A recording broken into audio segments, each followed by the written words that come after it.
What are some best practices, ideas, solutions for navigating today's challenging capital landscape?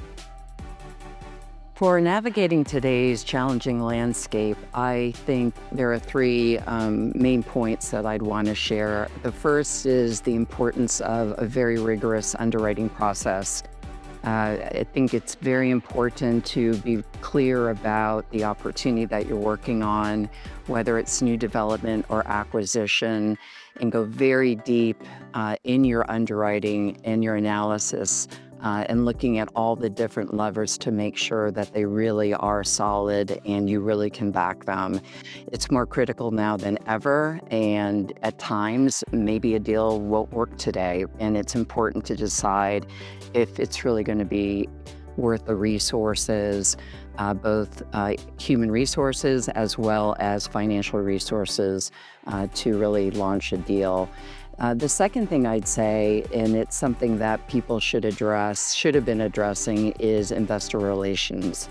Oftentimes it's something that is not always as well done as it should be. I think an ongoing investor relations plan and effort, maintaining those relationships, transparency and communication, and really understanding the true value of your investor partners is critical for the current deals as well as the future deals. And then thirdly, I would say that it's very important a person who is working on a deal is understanding where are we moving towards from a data perspective, and being very up to speed on the shifting winds of various things like taxes, insurance, submarkets, segmentation, travelers coming in domestically, internationally, as well as consumer confidence, which I really think determines the confidence of a submarket and the opportunities for future forecasting. The key today is really maintaining liquidity and flexibility. We're in a difficult capital markets environment, and those that have the ability to stay liquid and be flexible will be able to move quickly as the environment changes. So, let's say rates come down, things are positive, that gives you buying opportunities if you're liquid. If rates remain elevated and you're in a challenged environment, having that liquidity will help you persevere and go longer on your active investments. So that's going to be the biggest piece, is staying as liquid as possible and being able to be nimble and quick, regardless of whether rates move up or down or stay consistent where they are today. Yeah, the capital landscape today, whether equity or debt, is undoubtedly a challenge.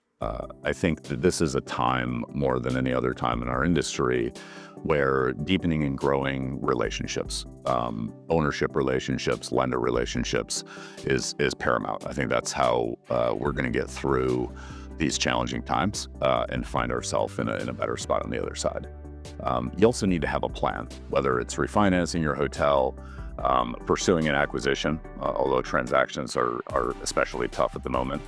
You need to have a plan of attack for driving performance, for improving the asset. And then, for us as third-party operators, we need to execute against the plan, get creative, develop the right strategies, and focus on performing for our owners.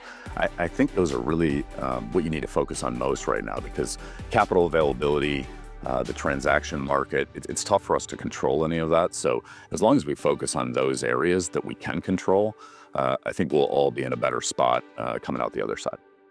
So I think the most important thing is to be prepared. Put your financial package together, tell the story about your deal, where it's at, where it's going, focus on the market itself and what you think you can do with it. I think, really telling that story and putting together a deck, if you will, to your capital partners is really going to help them to understand what's going on. I think being organized in this type of environment where it is challenging to find capital partners and the deals are harder and the margins are much slimmer than they have been in years past, that being organized and prepared is the most important thing you do. The first is, as we think about the landscape, relationships, right? As you look at your lenders, your investors, your brand partners, your key stakeholders, and your internal company, prioritizing relationships, keeping an open dialogue with where you are, what your goals are. I think that's a core part of any cycle. So that's, really, really want to focus on that.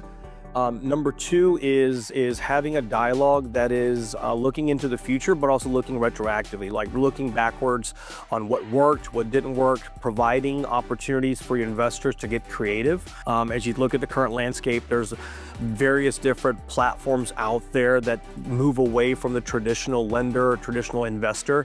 So as you look at debt funds, as you look at mezzanine debt, pref equity out there, getting yourself positioned to accept creative capital stacks is a great place to start in a challenging environment such as this.